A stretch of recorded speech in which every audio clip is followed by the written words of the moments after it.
How's it going, everyone? Welcome back to the channel. The NBA draft is quickly approaching, and if you did not know, the Lakers own the 22nd overall pick in the NBA draft.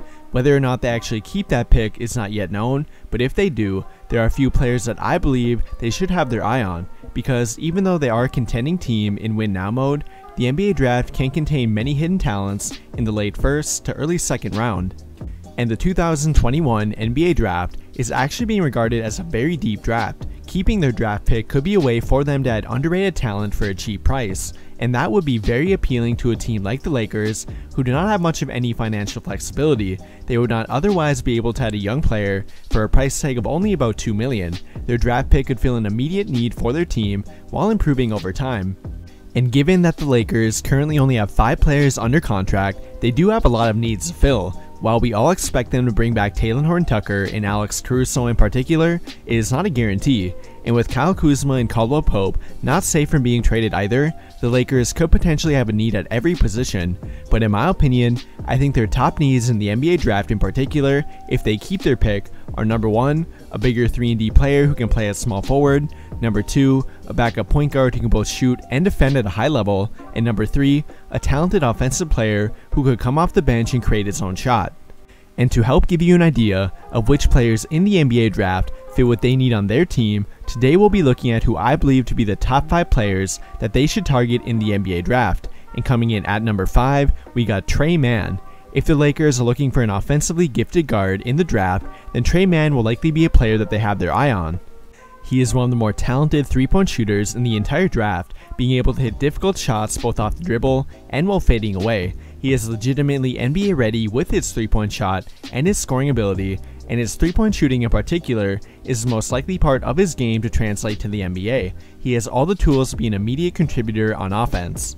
However, he is not the perfect player for the Lakers, which is why I cannot put him any higher than number 5. He is not a great defender, and while he has decent height for a combo guard, he does not have great length, and he needs to put on a little bit of weight too. He will likely get taken advantage of on that end of the floor early on in his NBA career. And although he is great at scoring the ball and shooting from the 3-point line, he has a lot of work to do as an overall playmaker. He turns the ball over at a relatively high rate and cannot be depended on to be a point guard. He has the potential to be a secondary playmaker down the road, but he has a lot of work to do before he can be depended on to create plays for his teammates in the NBA. Overall, he is a good but not great option in the NBA draft. Now moving on to number 4 though, where we have McBride. Although he has been rising up draft boards due to his strong NBA Combine performance, he is still one of the more underrated players in the entire draft. I have seen him being taken on mock drafts as early as 20th overall, and I've also seen him being taken as late as 45th overall. However, he will very likely be available when the Lakers are making their pick. He is arguably the best defender at point guard in the entire NBA draft, largely due to his great length and athletic ability. He has an incredible 6'9" wingspan, which allows him to match up with players much bigger than he is, and helps him to be a disruptor on defense. And being a former football player, he is a very tough defender as well, who does not back down from any matchup given to him.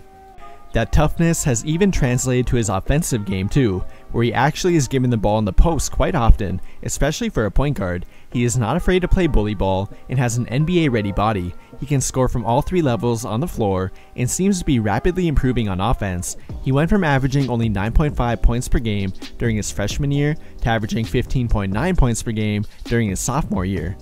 With that, he greatly improved as a playmaker during that time too, while not turning over the ball much either. He averaged nearly 5 dimes a game, while only averaging 1.8 turnovers per game during his sophomore year. He has the potential to legitimately be a point guard in the NBA, and even could take on some playmaking duties right away upon entering the league, and that would be a big help to the Laker team in particular. They would absolutely love what he brings on defense, coupled with his all-around game on offense, and improving playmaking ability as well. I think he has a lot of room to grow as a player yet on offense, but he has enough of a well-rounded game to be an immediate contributor to even a contending team like the Lakers. He is one of my personal favorite players for them to target in the NBA draft. But now moving on to number 3, where we have Butler. After taking a while to get medically cleared to play in the NBA, Butler has fallen down a lot of NBA draft boards. However, that should not scare away a team like the Lakers, who could use an NBA-ready talent like him. Butler helped lead Baylor to an NCAA championship and is definitely ready to contribute to an NBA team.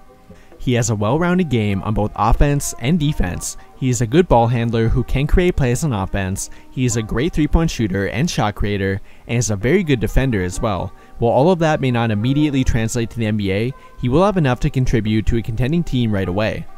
At the very least, you know he will be a high-effort player on defense and will be able to reliably hit three-point shots, both of which would make him a good fit with the Lakers and could provide them with a cheap, NBA-ready two-way player. His heart condition may scare away other rebuilding teams, but for a contending team, he would be a no-brainer to target in the late first round. But now moving on to player number 2, where we have Trey Murphy III. Basically, everything about Trey Murphy is what I believe the Lakers need to be looking for in the NBA draft if they keep their pick. He's a tall, lanky defender who can play multiple positions, and he is a very good three-point shooter as well. He shot over 43% from the three-point line this year, while taking nearly 5 per game.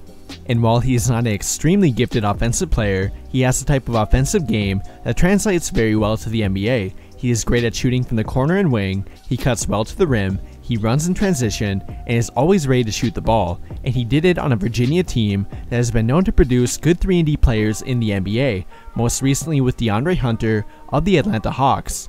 Trey Murphy not only has the height, length, and mobility to play positions 2 through 4, but he has the potential to defend them too. That kind of versatility as a defender is highly sought after in the NBA today, especially when combined with reliable three-point shooting. He has all of the makings of a future small ball power forward or even center who can space the floor for other players on the court in the NBA.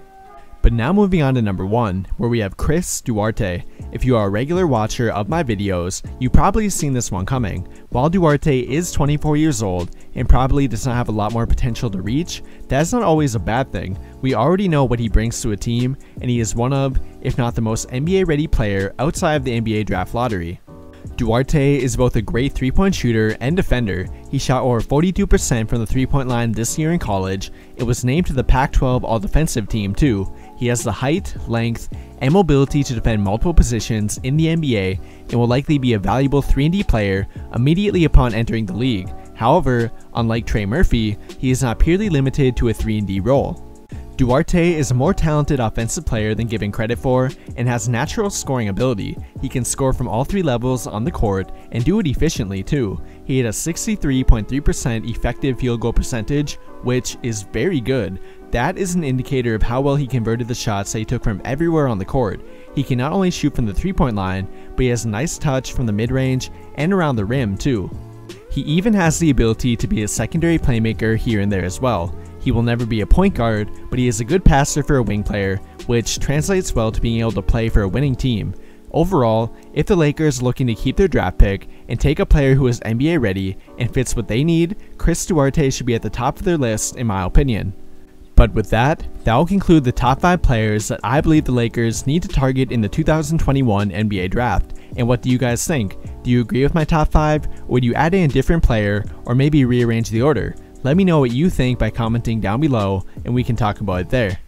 That will do it for this video though. Thank you to everyone who took the time to watch until the end of the video. I really hope you enjoyed it, and if you did, please remember to drop a like on the video, subscribe to the channel if you haven't already, and turn on notifications to get notified right away when I drop a new video. And if you want to stay up to date on all my immediate thoughts and moves around the NBA, be sure to follow me on Twitter too. But as always, thank you for watching and have a great day.